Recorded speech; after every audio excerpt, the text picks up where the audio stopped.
So in this video, I'll show you how to use ChatGPT or any other language model to conduct a professional qualitative data analysis, thematic analysis. And importantly, it will be academic, it will be credible, and it will be structured. So we're not just going after the results, the final themes, but rather we'll go through every stage of coding, concluding in thematic analysis, theme development, so that we have all this evidence, we have audit trail that you can demonstrate, you can put in your chapter, you can defend your decisions during that process, which is very important, especially if you're a student. I'll be using ChatGPT, but you can use any other language model. So without further ado, let's just jump straight into it. So you can see I'm using ChatGPT. Like I said, it's the current ChatGPT 5 model. I do find it to be really good, very effective for qualitative data analysis, better than the previous version. There are other language models you can use. You can use Claude, you can use Gemini, or other language models. What will probably be different is that just the amount to which they suggest, maybe recommend certain stages of the process. So you'll see throughout the process that ChatGPT actually quite often suggests something that maybe I haven't thought of, and I'm actually happy to follow along. So just bear that in mind. It's not a fixed set of prompts that I'm using. I'm just responsive to what it gives me, and this will probably depend on the language model that you're using. But let's just jump straight into it and see what we've done here. So I had these 5 transcripts, 5 interview transcripts. They are interviews about training language models, specifically about cultural bias when training AI, basically. This is just as an example. We want to find out about different challenges and things like that. You'll see the research questions later. Importantly, so I have these transcripts. I'm not sharing the research questions just yet. As you'll see in a second, I'm not sharing the research questions. This is because I don't want to influence this AI to start developing themes prematurely, too early. So I want it to be as objective as possible. I want to just start coding. That's the first thing. That's the first stage of the process. If you're not sure what the process is like or how it works, do watch my other video first, where I go through each stage and explain the 3 main stages of analysis. I also have another video where I explain how these 3 main stages can actually fit Braun and Clarke's 6 stages, because maybe that's something that you're using. So don't worry if that's the case. Here we want 3 stages. We want to first create initial or open codes, then we want to organize them into focus or axial codes, and then we want to develop themes based on that. And initially, we're not going to disclose our research questions or aims of the study just yet. So here is what I start with. I'm just explaining that we're doing qualitative data analysis, thematic analysis, and I explain the process that I'll be uploading, or specifically pasting, the transcripts one by one, and I wanted to code these transcripts. The reason I'm pasting rather than uploading the files is because I do feel that it's more accurate when it has all that text pasted. And that's also the reason why I'm doing it one by one, rather than just uploading or pasting all the transcripts. I just want to go one by one, because the more information, the more data, the more likely it is that it makes mistakes. Just something I learned through this process. As you can see, I've done this process already. I just wanted to speed things up so you don't have to wait for ChatGPT to create all this stuff. So I'll just be scrolling through my conversation with ChatGPT and explaining what happened. So you can see I also asked if these instructions are clear, because I want to make sure that it basically repeats and understands what I want it to do. There will always be some variation, some things that it suggests. You'll see throughout the chat, but you just have to have a clear view of where this is going, and then things will be easier. So here you can see, for example, that it's asking if I want it in a table. I actually do. I didn't put that in the instruction. You can add that to the first instruction, ask it to create this table. So here we are. It's giving me some example, asking me if I'm happy with this, and I just begin. So I paste the first transcript, and this is what's happening. So it's creating these codes and coded extracts. This is important. You'll see we do need that audit trail, as I said. So we need to be able to go back to the original transcript if we need to, if we're asked to, or maybe if we want to describe the process in the methodology chapter. So this is very important, not just codes. We obviously need to know what's been coded. So this is what's happening. The transcripts are pretty short, the ones that I uploaded. If they are extremely long, it's likely that ChatGPT will start taking shortcuts and won't create too many codes. You may want to pressure it a little bit and ask to create more codes to be more detailed. But generally, it's seems to be working. And like I said, you definitely want to do it one by one transcript by one transcript. So at every stage, you can see it's asking me if I want to do something new, something different, start grouping into clusters or proto themes. I definitely don't want to do that. So I just want to create initial codes. That's the whole point of this initial stage. So here is my other transcript, number 2, and I just continue with this. Every time it's giving me some codes and some quotes, which is actually really good. And every time it's asking if I want to create something different, I just ignore it and just keep pasting. Transcript 3, transcript 4, transcript 5, and so on and so forth. So just keep creating the codes. You don't want to distract yourself or distract ChatGPT, or ChatGPT become distracted with some other tasks. So that's all you want for now. Here we have initial codes again. So this is the final one, transcript number 5. So what I also do at the same time is after each transcript, after it gives me each table with codes, I create a separate Word document for codes for this transcript. You don't have to do it for the analysis itself, so it's not going to change anything. It's not helping you in any way, helping you find themes or anything. I just want to have separate files. I want to have separate files because that's, again, my audit trail. This is my evidence. This is, something I can use, I can refer to, I can go back to. So just because I want everything documented. Of course, it's also all in your ChatGPT conversation, but I want it to be in a separate file. So I created a separate file for each participant, and just which contains just these initial codes. And for the same reason, before we continue to stage 2, to focus coding or Axial coding, I also asked it to create just a list containing just the codes. So now I said, basically using all these codes you created, just give me just a single list, a running list of all codes that I have at this stage. Again, it's not really helping me with anything. If I continue to use ChatGPT, it could be helpful if I decide to take over from now, for example, from now on, and just start doing the focus codes or focus coding or Axial coding manually. In that case, it would really help me because I want to have all these codes and start thinking of what groups and to create and how to group them. I'm not going to do that because in this video I want to show you the full process as conducted by ChatGPT, but I still want to have this list. And again, I created a separate file where I inserted this list just for the purpose of keeping documentation, for having audit trail. Now it's asking me again if I want to merge something. I don't want to merge anything.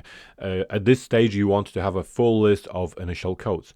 And now we will be moving on to stage 2. By the way, before we continue, remember to check out my website and all the different services that I offer, including one-to-one tutorials, data analysis services, AI humanizing service, editing, writing services, and other types of support. So if you're stuck at any stage of your research planning or implementation, just feel free to reach out. So you can see me explaining that without concern for research questions or themes, not that it knows the research questions or themes, but I don't want it to be guessing these things, because that's happened in the past as well. You always want to make sure that it's not, it's not ahead of itself. It's not trying to think of themes or create themes. Just using common sense. I'm just being nice to ChatGPT, I guess. Just group all the codes, everything you have. Then I explained that just any codes that make sense to be together on a certain topic, just put them together, because that's what it is. Stage 2, focus coding, Axial coding, that's what it is. Just grouping things. What else do I say here? So it has to be descriptive. Don't change the meaning of the code. Don't change the names or the wording. That's also important. You want the codes to be in the exact original format for yourself or ChatGPT to later be able to trace it all the way back to the transcript. Because you'll see that once we have the themes, the thematic framework, you also need to be able to dig out all these initial codes, because you need to be able to know what are the quotes supporting your final theme. So long story short, you want the original wording. Don't change anything at this stage. So here it's responding, and it's giving me this idea basically for the framework. Remember, this is fully objective. It doesn't know any research questions, nothing. It's just objectively, which is exactly what I want.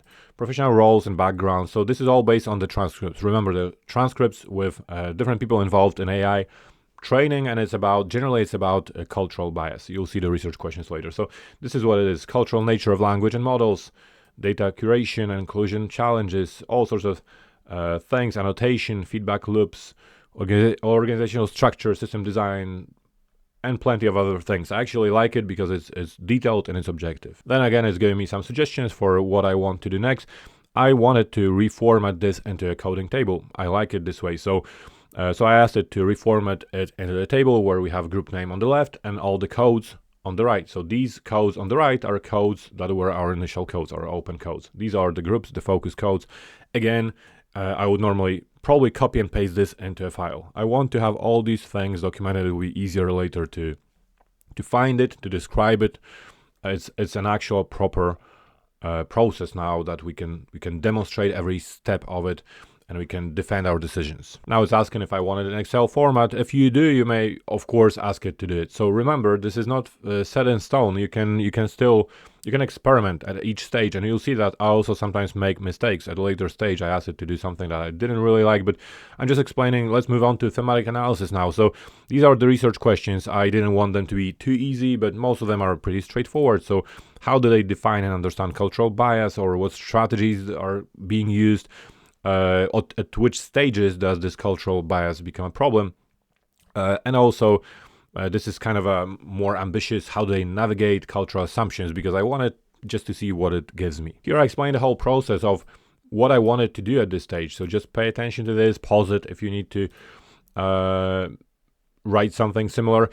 But again, it's you can see I'm just kind of explaining with my own words. This is not set in stone by any means, but I'm just explaining the most important things, what I wanted to do. So based on this understanding of the text both and the codes, not just the codes, because then it could create something that's not accurately representing the actual text, I want you to create a thematic framework that communicates answers to these research questions, because that's what we want in thematic analysis, with themes and corresponding sub-themes. Also, I'm explaining that at this stage is absolutely acceptable and desirable to merge codes, combine them, rename them, because we're building this final set of themes. And here it's moving on to that stage. So you can see this is what it gives me: a list of themes, corresponding sub-themes. Explaining each sub-theme looks good to me, so definitely it reflects what's in the data.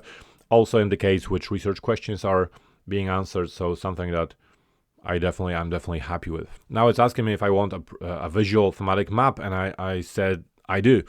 I was thinking about something else. I was thinking about a framework, like sort of a table. I don't like this map at all, but you can also use ChatGPT to create these maps. Chances are to create something like this, which is not too impressive. However, what you can do, you can, based on your themes, you can even draw a sketch. I think I have a YouTube short somewhere on my channel where I draw a sketch, upload the sketch to ChatGPT, and just draw a nice diagram based on that sketch. So there are options for visualizations as well, but this is not what I wanted, so I wasn't too happy with it. As always, it's asking me if I want something else, publication style version. I just asked it to create a table of themes and sub-themes in the same form as before. I like tables. I love tables. They are the best way to represent the findings. So you can see beautiful table of themes and beautiful sub-themes in the table. From now on, I'm just asking for more different outputs, basically. So whatever comes to mind, I was thinking, what else can we do to make it even clearer, even better, or what other outputs can I use in my writing? So I thought, why not map, basically following its recommendations, sort of map the previous codes to the current thematic framework. So again, to make it even better and to show the process, because this is something that's absolutely crucial, not just for your methodology chapter, which is exactly where I would probably put it first, but even again for you to demonstrate, to defend, to explain the process. So look just how good it is. So we have a theme now, we have a sub-theme, and then we have the codes from stage 2. So we have our focus coding here. We can probably do the same. I didn't go further, but we could probably do the same if some people like to have a similar table, but then on the right have even more codes, so have the initial codes, corresponding codes. And if it doesn't do well, because who knows, it will maybe make a mistake, you can just combine this table with what we had before. So remember the table where we had the focus codes, and then on the right we had a whole bunch of initial codes. So we can just manually combine it if it happens that it will make a mistake. I'm not sure how it would do, but here you can see that it lost focus a little bit. So from theme 2 it just completely changed the format, which still has the same result. It still gives us the same information, but of course, it's not as visually attractive. So normally I would ask it to redo it. I wasn't bothered at the time. It's just for presentation, but I would definitely ask it, can you follow the same format for theme 2, 3, 4, and 5 as you did for theme 1? Instead, what I also ask is, now I want to be able to see each participant who commented on a theme, because now we have this nice table, we have our themes, we have sub-themes, but I remember I need to be able to trace it back. So when I talk about the findings, when I write about the findings, I need to be able to know who said what. So that's very important. I asked it to create a similar table of themes and sub-themes, but next to each sub-theme indicate participant number. So I want to know where it was discussed. And again, it gives us this sort of an output. You can see this is probably the most amazing, the most mind-blowing and impressive part of this working with this version of ChatGPT. There are so many outputs, so many things, and it's doing well. And again, another reason why I prefer to paste the text rather than attach, because if you attach the text, it resets the memory or whatever every now and then, and quite often you'll find that it doesn't know anymore where it comes from, where the quote, corresponding quote is. If it's in this conversation, if it's in the same chat, you can where you can scroll up and see it, ChatGPT also is aware of these things, so it will never lose track of it. And finally, what I've been talking about, so being able to trace it back not just to the participants, but to actual quotes, because quotes are important, quotes are interesting, quotes are engaging, and quotes are your evidence for what you've done. So I also asked it to make a list of themes and sub-themes, and next to each sub-theme show all the quotes from the data for it. So now you have this list. So we have theme 1, sub-theme, languages, culture, and then every single corresponding quote. So now we know where it comes from. We have the quote. We can go back to the original transcript even if we need to. Now it's doing theme by theme. It's asking if I want theme 2, theme 3, etc., etc. So it's just now, because it's a lot of data, so again, it needs a little bit more time to think, and we'll do it separately. And this is it. We reached the end of this conversation with ChatGPT. You can see that I started with initial coding and concluded with themes. So what else do we need? We can of course ask it to make a draft of our findings, or help us with some ideas, and obviously it will keep asking you for what else you want to do, so you can just kind of follow along and see what it gives you. But for the process itself, we did initial coding, we did focus coding, and then we created the theme. So that's the complete process with full audit trail, full evidence, things we can use and insert in our writing. I hope you enjoyed the video. I hope you learned something new. Please like the video if you did. Also make sure to share it with others if you know somebody who can benefit from it. And if you're new around here, feel free to subscribe to this channel.